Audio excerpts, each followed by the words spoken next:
Well, you probably know that you should be reinventing and innovating every day, except you also know that you're not. Most of us, anyway. Maybe in small ways, and probably feel like you should do more. Today's guest is all about how to be reinventing and innovating all the time, direct access to it. Really great topic. So, um, listen in as we talk about this. And now, if you could use a coach in this time frame, you think maybe a coach would be helpful for you. There's never been a better time to get a coach. Coach is in high demand right now, and we have lots of different options, both with myself and with others in our world of scaling up. We have over 200 coaches. We have online, self-directed kinds of e-learning things combined with live things, entirely live, in person, offline, all that kind of thing. So if you'd like to talk to us about some of those options and explore what fits you, your situation, your needs, your budget even, talk to us. I'm sure we've got something that could help. Drop us an email to info@scalingcoach.com. We'll get you help started and helped out and finding something that works for you. Anyway, listen in now as we talk about invention, innovation, reinvention, that whole world.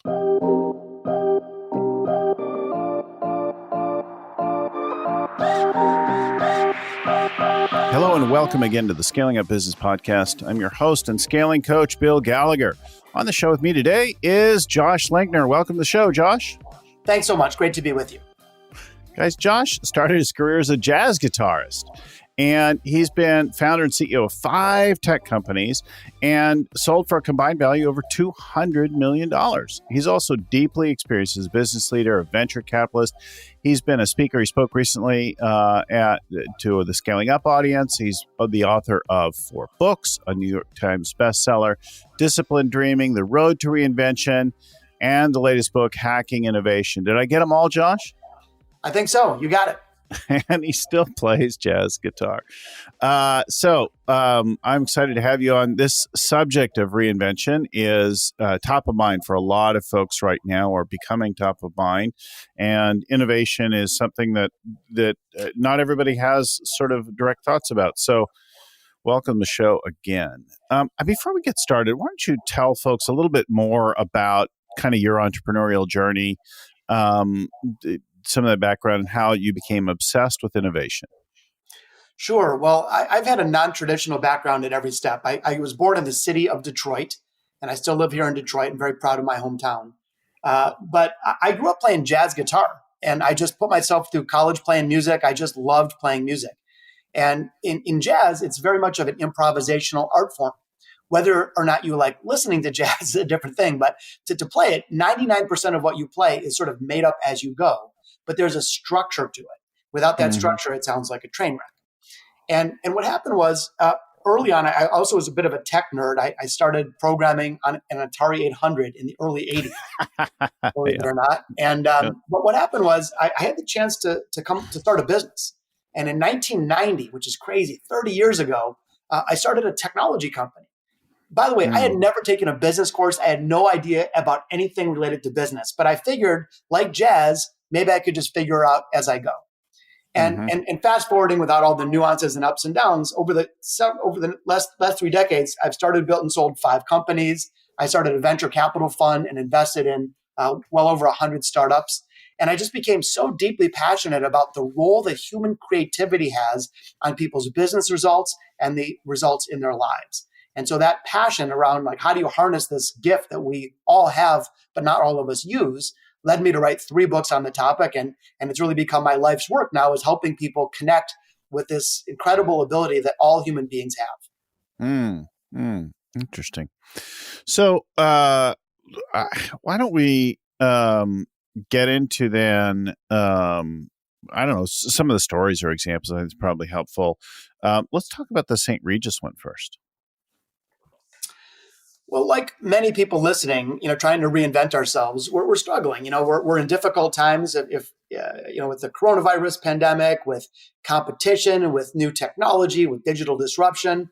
And the one thing that we know for sure is that we can no longer simply rely on the models of the past and expect the same results. So I would argue that today we need an entirely new and fresh approach in order to win and meet the challenges of the day. Mm. But that in and of itself can feel overwhelming. You might say, "Gosh, like I'm not wearing a lab coat, or I'm not the CEO. Can I really be creative? Can I innovate my way forward?" And it reminded me of the story of the folks at the St Regis Hotel in Washington D.C. Because like many of us, they're looking around saying, "All right, how can we grow revenue? How can we be more competitive?" And as they look around their hotel, it leads them to the empty closet. And that's the same closet that's in everyone's hotel room around the world. But they said, wait a minute, maybe this is an opportunity. Maybe we're not going to make the cover of a magazine, but could we innovate the closet? And here's what they ended up doing. They partnered up with luxury retailer Neiman Marcus. And now, as a guest, before you arrive, you're sent an email survey asking about your size and your fashion preferences. So when you walk into that room and open up the door of the closet, it's not empty. It's filled with hand-selected goods just for you. So they turned it, instead of e-commerce, it was like closet commerce.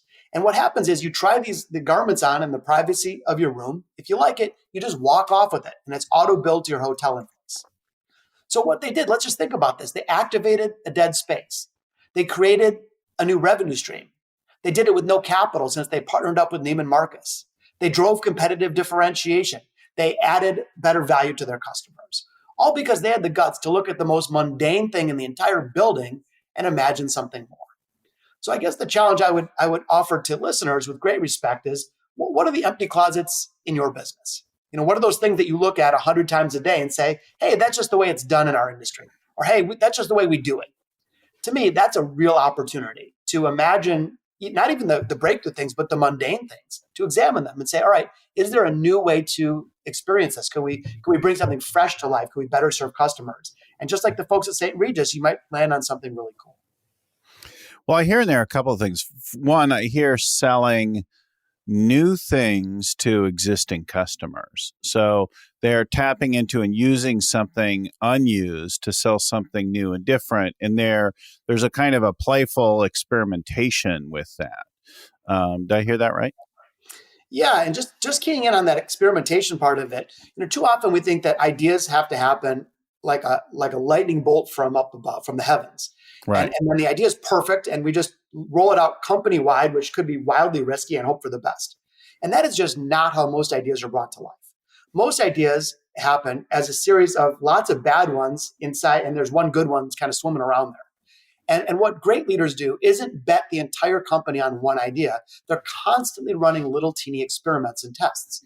So at St. Regis, they tested this in one hotel for like a couple weeks. And then as that momentum built, as the data proved out that that was a good idea, then they expanded the experiment. And so when you think about innovation, not as a solitary act, but rather lots of little experiments, knowing that most will fail, and you double down on the good ones, it totally de-risks the creative process. You don't have to bet your company or your career on one idea. Yeah, we know this concept, bullets before bombshells. You've maybe heard, like, invest lightly before you and see some traction before you put a lot of resource behind something. Put it in one property. The other thing I love about this story is that it speaks to two industries that are just really screwed right now, right? So hotels are at near zero, and retail is massively impacted depending on where you are and that kind of thing, but on a long-term decline. So this is innovative retailing, personal shopping kind of approach for an upscale consumer, and doing something in the world of hotels, which will come back, but will be reshaped and different than they were, right? Yeah, you're exactly right. And the point you made first, which I didn't mean to shoot by, is that selling more to an existing customer. I think there's a real focus there that many of us missed. We think that because our company was successful at serving a customer need in the past, all we need to do is keep serving that need. And it's not necessarily only about just capturing more of someone's wallet share, but it's about making sure that you're delighting, not just satisfying a customer. And too often what happens in that pattern is cliche. Company has an idea, they succeed in the market, they become complacent, they don't change, they don't add new value to customers, they don't change the experience, et cetera, et cetera. New company comes in, sees a vulnerability, better serves customer, displaces old company. And so to me, the lesson is that success isn't permanent. It's a temporary state in the context of so many external factors that are today changing at a rate like none other in history. And so as I Mm, was building my own companies, I would have a saying. I repeated it so much that my people were sick of hearing it. But the saying was mm. that someday a company will come along and put us out of business. Hey, it might as well be us. And I think when you apply that lens to your customer, saying someone's going to come and dislodge my customer, it's either going to be some new competitor that I'll later hate, or it can be us. And I think that Yeah. the notion of reimagining the value that you deliver to customers is critical to sustainable success. Yeah, I think it's a really, well, it's funny. So let me share a micro story, right? That's just like current right now. So we're in the shelter orders here. Our general social life is highly restricted. And about once a week, we go to the market, but we end up also ordering a lot of grocery delivery for the last little bit. And in the mix of it, I noticed that the produce we were getting kind of sucked. And I said to my wife, hey, why don't you get one of those produce boxes that deliver, And she's like, oh, I'll look into that.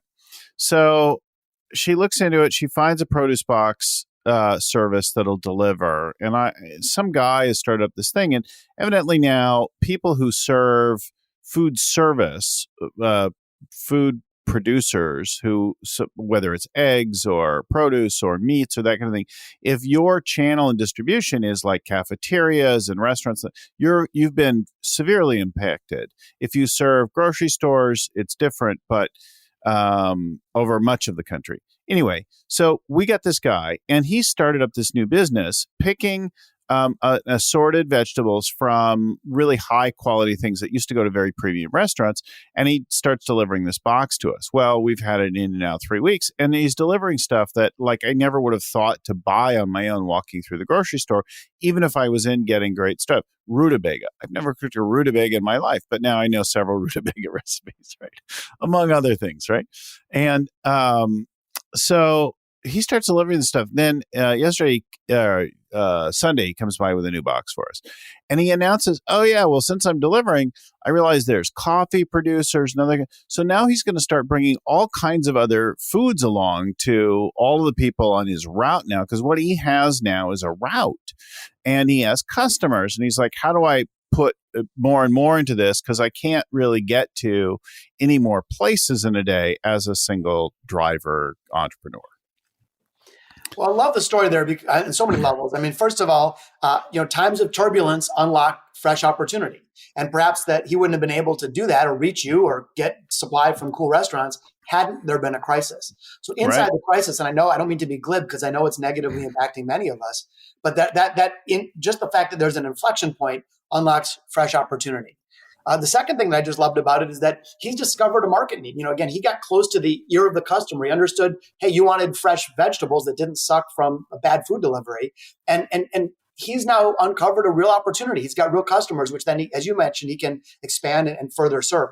So I think it's important that we, number one, look for the opportunities in turbulent times. And number two, let's not get so complacent thinking that, hey, people always buy our gross carrots and wilted lettuce. I'll just keep doing that. We got to make sure that we remain on that forefront of delighting customers and driving new value. Right. Being innovative, not complacent, not taking it for granted. Because as you said in the earlier example, if you don't compete with yourself, your customers will. You think about so many things that we deal with today, right? At one point, Nokia was a brand of phones. Right. Who knows who they are today? BlackBerry was dominant. Nobody could have conceived that they would come along and become obsolete overnight. And Kodak was an early innovator in digital cameras, right? But now what? I mean, you go right down the list from Pan Am Airlines to Oldsmobile to Blockbuster to Rand McNally, and it's funny. It's so predictable and cliche. It makes us roll our eyes. Yet people still fall into the same trap. And putting the companies aside, individuals can fall into that trap too, can't they? They can say, "Hey, I know my job inside and out. I've been leading this way for years." Until instead of retiring with a gold watch, they get a pink slip. And so I Yeah. think it's incumbent on all of us, individually and organizationally, to be that source of disruption, to put ourselves out of business, so we don't fall into the same fate, as you point out, as Kodak or others. Well, take that even personally, right?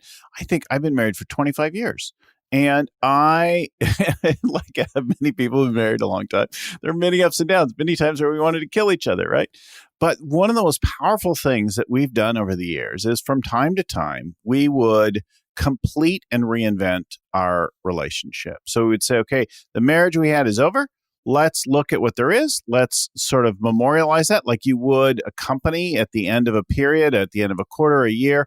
Let's take in all the good and bad, acknowledge everything. Let's call that done. And let's then see what there is to create for the future. And I'm always a little terrified in doing that. I suppose I'm more attached to keeping something going than walking away. But we walk out of every time we do that. It's a really bold experience and really invigorates something. We get back in touch with something. We see what there is to invent and create together freshly. And I think at its core, that's the same thing that we do in companies on a regular basis. Yeah, man, that's really cool. And I think it's such a powerful point. I mean, if you walk into your own house and you look past the tilted picture over the couch and you don't notice it because it's been that way for years, and a friend walks in and instantly notices it, we can tune out. We just get so comfortable in previous patterns that we do need to shake it up at times. I love the idea of firing yourself. Like, what if you just walk in today and say, you know what, I'm fired. For better or worse, I'm fired. Now I got to reapply to my job. I got to re-earn the same job. How would I treat the job differently? What if a new candidate took the job? How would they approach the work? And so challenging ourselves again to refresh, to hit the reset button, to come up with a new and better version, to upgrade it. To upgrade whether it's a product or a service or an approach or ourselves. How do we upgrade it to become more relevant and more impactful going forward? Now, as we got ready for the show, you mentioned the cattle industry, and I'm very curious what you have to say about that because we're hearing all kinds of reports about meat processing and things like. Share that story. Yeah, so I've studied innovation, and I'm so passionate about people finding creative approaches to difficult problems, and it kind of makes me sick when I hear people talk about Netflix and Amazon and such, because yes, those are totally innovative. But there's so many other stories around the globe. It feels like a lazy thing to talk about those companies. But here's when someone who scours the globe, always looking for cool ideas and fresh approaches. I found the really neatest thing recently. So it turns out that the cattle industry is plagued by flies. Unlike horses, cows can't swat away the flies. And you might think, it's probably just an annoyance, but it interferes with the grazing and feeding and sleeping. And it's actually like a really big problem. So anyway, researchers get together and they say, like, how do we solve this problem? And they try all the obvious things. They try pesticides and bug zapping lanterns. And the problem is each of those created their own set of problems, environmental issues and health issues. So they couldn't just do the obvious thing. They had to keep going. And I love this idea of keep going and pushing yourself to find that weird, oddball, unorthodox, kind of bizarre, unexpected idea, because those are the ones that often make all the difference in the world. So these researchers, they start looking at, all right, what other animals don't have a fly problem? And it led them to zebras. It turns out zebras rarely get fly bites. And as they got into it a little bit more, again, they kept their curiosity going. Why don't zebras get fly bites? It turns out that the black and white stripes interfere with the fly's depth perception. Flies leave the zebras alone. So what did they do? Yeah, you guessed it. They painted the cows like zebras. And so they had, it's ethical paint, doesn't hurt the cows or whatever. But here's what happened. Fly bites were reduced by 70%. And in fact, if they rolled this out across the entire cattle industry, it would save the industry $2.2 billion a year. So is this a goofy example? Yeah.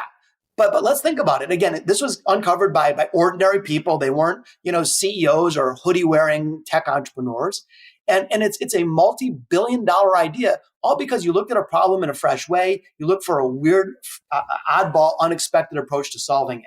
And so to me, that's so encouraging because that means the biggest problems we face, whether it's the shutdown from COVID-19 or whether it's a new competitive threat or the talent war or whatever else, they can be solved in these non-traditional ways that are accessible to us all. I hear two things in that I think so I'm also left with a question, right? You know how some cows have spots. I don't know what kind of cow that is, but because I'm no expert in cows, but I wonder if they do. You didn't by any chance happen to hear that, did you? I don't know, but now I'm curious. I'm going to have to look into it. The ones that I saw were like these all brown type looking cows. Yeah, right. Which we know the all brown or all black are mostly monotone. But then there are those spotted cows. I wonder if they have the same issue, if they benefit from some of that zebra effect. But I also hear like the innovation is best when it comes after a problem. People are just like, oh, let's create something cool. I'm like, okay, what problem are you solving? I think it's really hard to just invent some novel breakthrough idea, but I hear people trying to do that all the time instead of looking for a problem. In this case, they have a real problem. They have flies, and they're going through all the standard kinds of obvious things which aren't working, and until they come to the novel one. So, but it's in search of or in service of solving a problem. Yeah, I'm glad you said that because that's another misconception around innovation that it's only for blue sky opportunities, like inventing, Right. some brand new thing. Nothing wrong with that. So call that playing offense innovation. Great, Yeah. awesome. But we can enjoy so much value with sort of playing defense innovation. Maybe there's a setback. Maybe you're dealing with a tough thing. Maybe there's an environmental issue or a safety issue in a factory. So innovation is misunderstood because we only think it applies to some product breakthrough or maybe some marketing campaign. But really, it can be applied to any aspect of our businesses. It could be applied to an HR issue or trying to create more efficiency. So when we think of innovation as a tool that can be applied across the board, both playing offense and playing defense, it really, again, becomes a very powerful weapon in our arsenal. Yeah, it's absolutely outstanding. And I think that's a key thing is go look for a problem that you need to solve. And the bigger the problem, the more compelling the drive to do something innovative.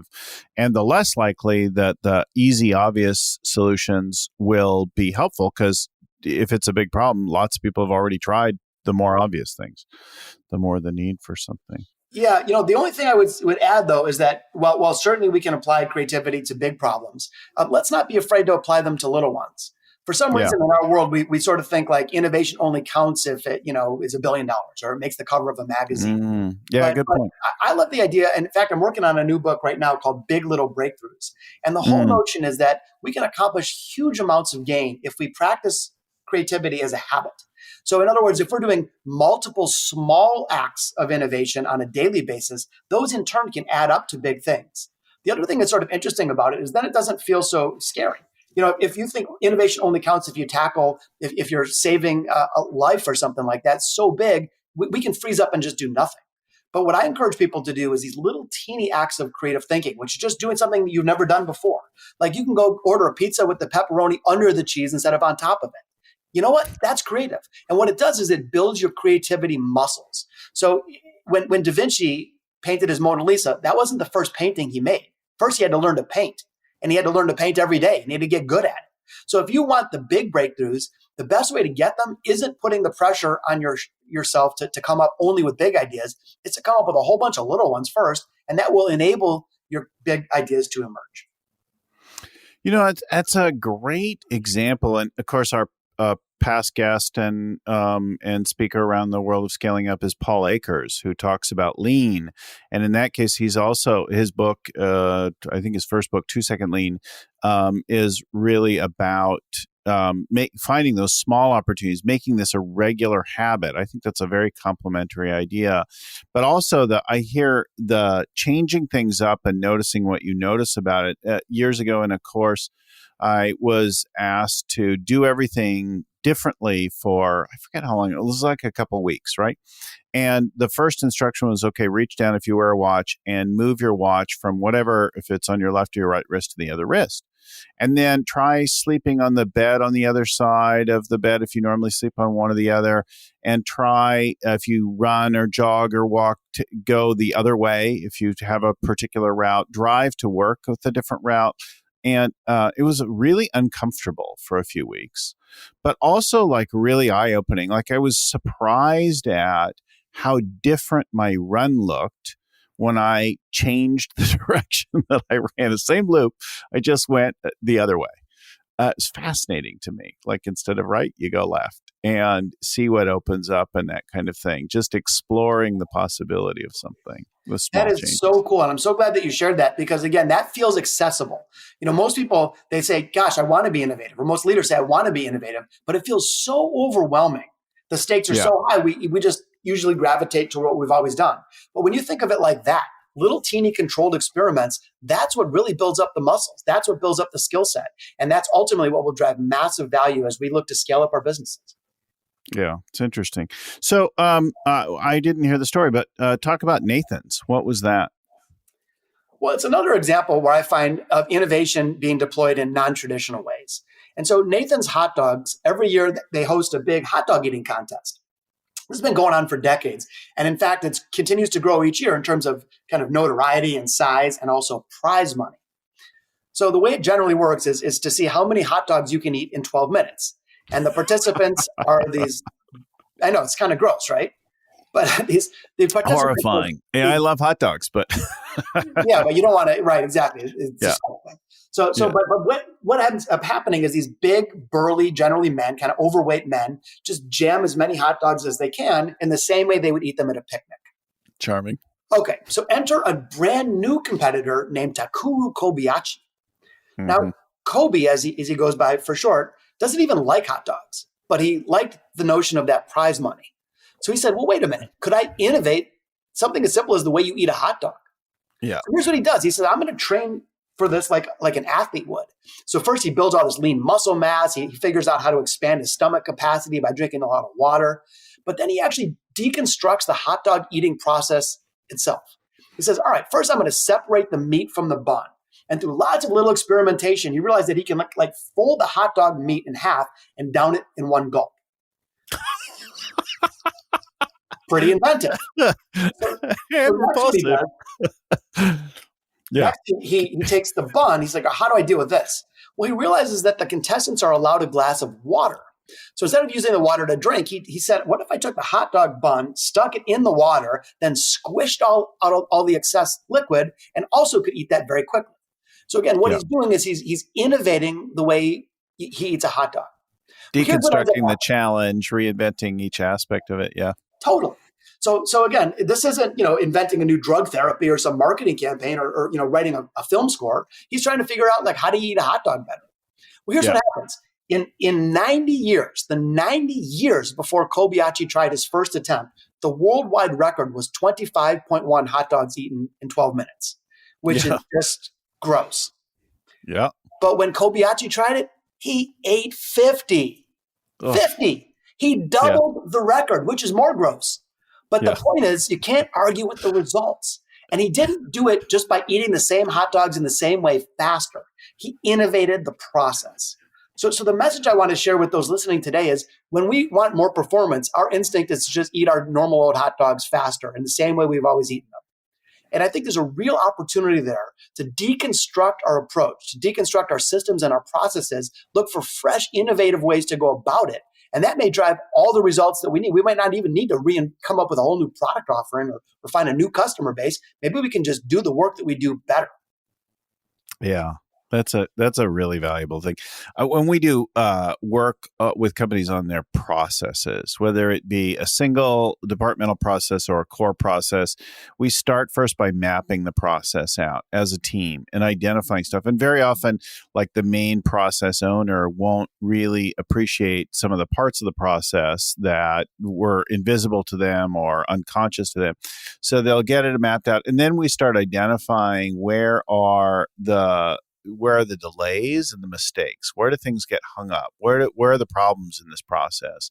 And then that gives us some things to look in at and figure out what to try new approaches for. But and now we're not thinking about it in a large, gross fashion, but the little things, right? It's not one grand, elegant solution that would bring a whole new set of problems, but we're looking discreetly at all the little pieces of it and thinking, well, maybe we could do that a little differently. And that very much is what innovation to me is all about. It's not only, blue sky, blank canvas type stuff. It's looking at what you might be doing already and putting it under the microscope and deconstructing it, taking it apart to put it back together, breaking existing patterns to discover new ones. And that's really very much what the creative act is all about. And I think it just creates so much opportunity for almost all of us. I work with leaders at organizations all around the world, helping them become more innovative. Often you hear people say, well, I'm in healthcare, I can't be innovative. Or I'm in financial services, I can't be innovative because of the regulatory burden. And there are always going to be some areas you can't mess with, for sure. But there also are always areas that you can. And so I think it's interesting for us to maybe compartmentalize the things that are untouchable and examine the things that are still on the table. Maybe if you can't change the way a surgery is done, you can change the way you handle bedside manner with a patient. Yeah. And I think that notion that inflexible rigidity gets in the way of an awful lot of useful innovation because people are like, well, you don't understand my industry. You're right. And that's what's valuable. Because I don't. So there will be some things that from a regulatory standpoint you couldn't do or from a safety, but there may be other aspects to even that thing that feels so sacred and untouchable that is alterable, that could be reimagined. And somebody outside your world may just come in and disrupt you if you don't do it for yourself. It's so funny because when you look at so many of the success stories, the heroes that we celebrate, they weren't in the industry that they disrupted. They were outsiders. Yeah. I mean, Elon Musk wasn't in the car industry before he started Tesla, and Jack Dorsey wasn't in the payments industry before he started Square. And so, you have these massive industries and everyone thinks they know exactly how that should be done. And then an outsider comes in with a fresh perspective and is able to completely transform it for customers in the industry itself. Yeah, and I think the other thing that's interesting about this, we talk about this about company growth all the time. People ask me, well, I've been trying to double my company for years and we've made modest gains every few years. And over the last 10 years, we doubled the business. And I'm like, great, I know the shortcut to doubling your business. Here's the shortcut. You want to double and this is true for everyone listening right now. I've said this a jillion times. John and Vern have said this repeatedly. Play a 10X game. You think about 10Xing or 100Xing your business, you start to think really differently. Doubling your business is hard work. 10Xing your business produces the double result really quickly because you cannot just do little incremental things. You've got to reimagine stuff. Now, in the end, you will make a lot of little changes on the path to reinvention, but that challenging your way of thinking, shaking up the complacency is, I think, central to what you're talking about here. Yeah, that's exactly right. And that's, by the way, why most brainstorming exercises fail. Brainstorming in the traditional sense is perfectly designed to yield mediocre ideas. And what happens is that fear creeps in. And so instead of sharing your big, bold, crazy ideas, you share your safe ones. So what ends up happening is you have a whole bunch of incremental ideas on how do you get 2% gain here or 0.3% gain there. And really what's a much more effective approach is to sort of send your left brain, your linear logical brain out for Starbucks and let your right brain run free and come up with the most bold, provocative ideas, even if they don't make any sense, like you can't physically execute them, because it could be the idea that leads to the idea. It could be the crazy idea that once toned down slightly is even better than an idea that was so puny it needed to be amped up. So I really encourage people to let their creativity, go full throttle and then tone it back if you have to, rather than needing to inject steroids into ideas that are too minuscule to begin with. It's funny. Back in 2009, in the last downturn, I was running a fashion jewelry brand with my wife. She was the founder of the company. I was the CEO. We'd been running it for many years. Suddenly, we were massively impacted by the economic downturn of that time. And the one that we're headed into now is going to be much worse. I'll bet any amount of money on that. And who knows how bad or whatever, but it's massively disruptive, right? So our business was seriously disrupted, but we began a series of reinventions. And as we did it, we said, you know what? There are lots that was fine about the old business, but a lot about it sucked too. So let's start to re-examine every little thing, the product we sell, the way we sell it, who we sell it to, the prices we sell it at, when we get paid, when we pay for stuff, how we produce it, how we package it, how we ship it, all of those kinds of things. And in the background of all of it is, how could we be 10X?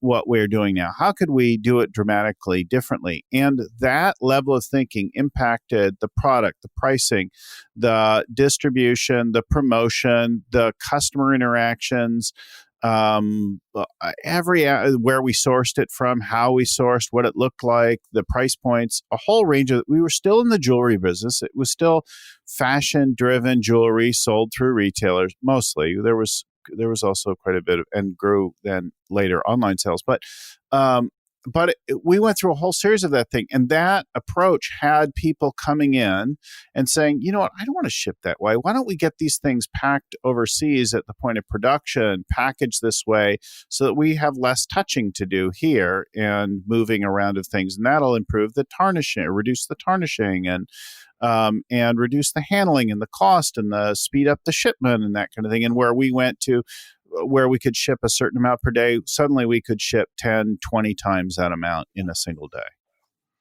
It's so good. It's such an instructive thing for people to grab onto, that we can examine each aspect of our business, whether it's distribution or price point or product offering or HR policies or facilities, and one at a time, really examine them and say, all right, is there a better way? Let's really look at it in the context of today, not when the thing was put in place at the beginning.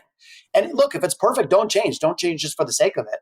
But maybe there is a better way. And by Yeah. systematically going kind of point by point through one's business, back to my comment earlier, you can be the company that puts yourself out of business with a better version. And times like these, when the world is shifting, when we're locked down and perhaps have a little more time on our hands, that's the perfect time to go into the lab, to go into the artist studio and reimagine your business one aspect at a time. I think this applies in every case. If you think about it now, your business is in one of three extremes right now. Your business right now is either like demand is skyrocketed because what the world needs right now, you supply, and you've got heavy demand. And that's not that many, but there's a few like that, right? You do delivery, you do touchless kinds of things, you sell personal protect, whatever it is, right? There's that category. Then there are the people that are just kind of chumming along. It's more or less the same, maybe a little increased or a little decreased, but it's in the same ballpark.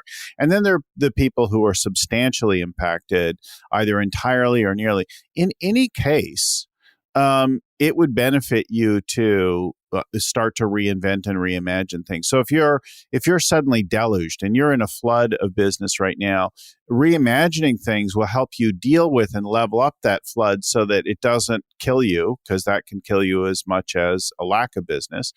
And if your business is effectively over for the time being, it wouldn't hurt you to reinvent now to see what you might create out of the legacy of what you had in the past. Could you pivot or work in some new way that did work for the times of whatever you're dealing with in your local environment or your sandbox?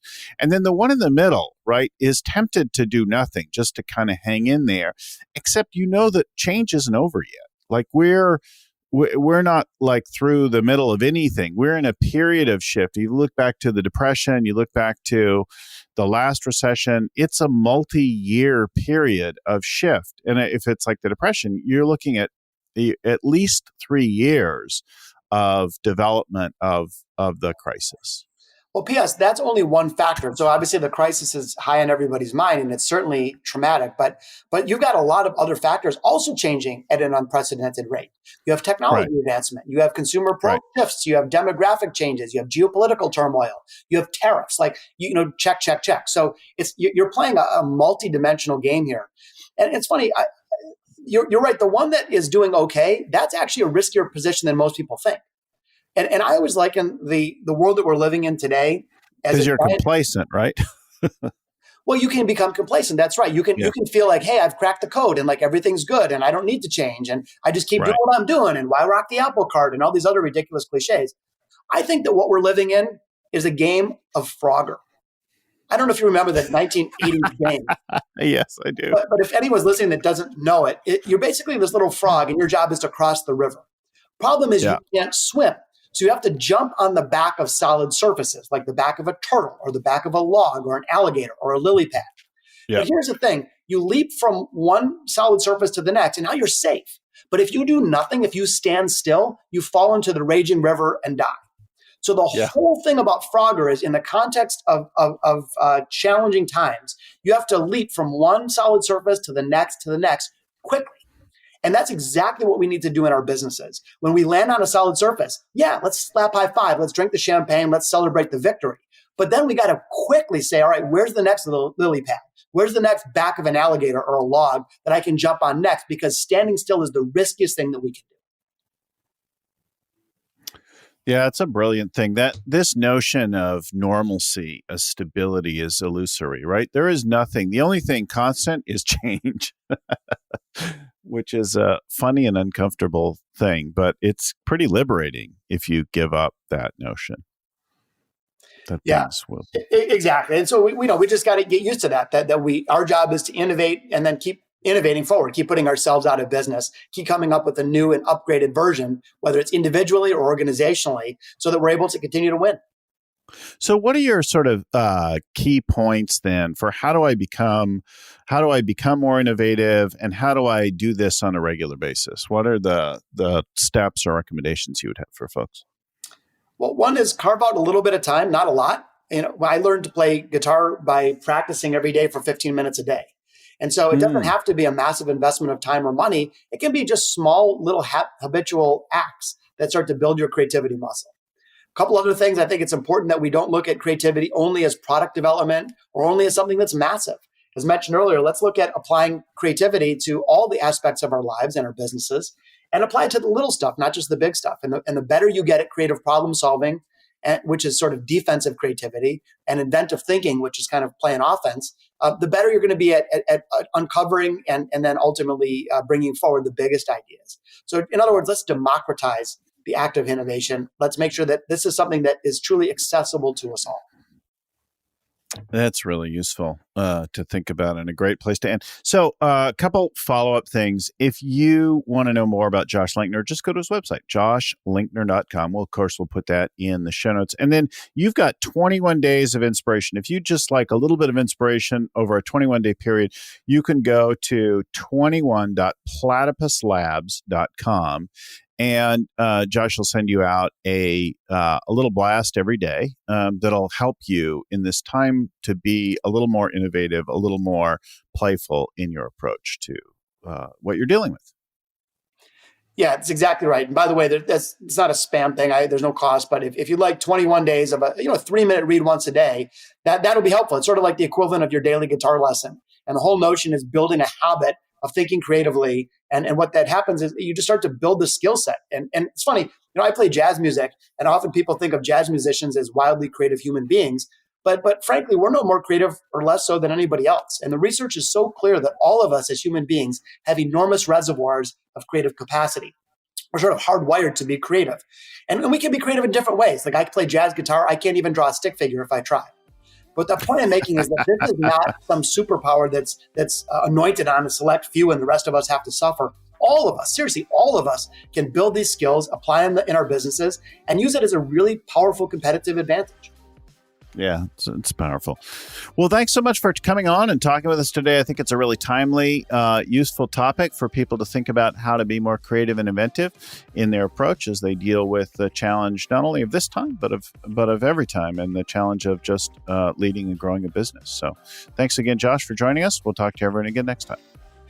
All right, if this was helpful for you, please pass it along to somebody else. Turn somebody else on to the Scaling Up podcast, and then like it and subscribe and give us comments, reviews. That all helps us. But if you subscribe, you'll get them every week. You can drop us an email with feedback, questions, comments, or if we can help you with anything to info@scalingcoach.com. info@scalingcoach.com is the email. Special thanks again to Vern Harnish, author and creator of our Scaling Up framework and the original Rockefeller Habits. The show is produced by Lucy Summers. Our audio is edited by Albert Burge at Podfly Productions, and the show notes are written by Ein Kodina, and then proofread by Tim McGowan. Thanks again for listening, and keep scaling up.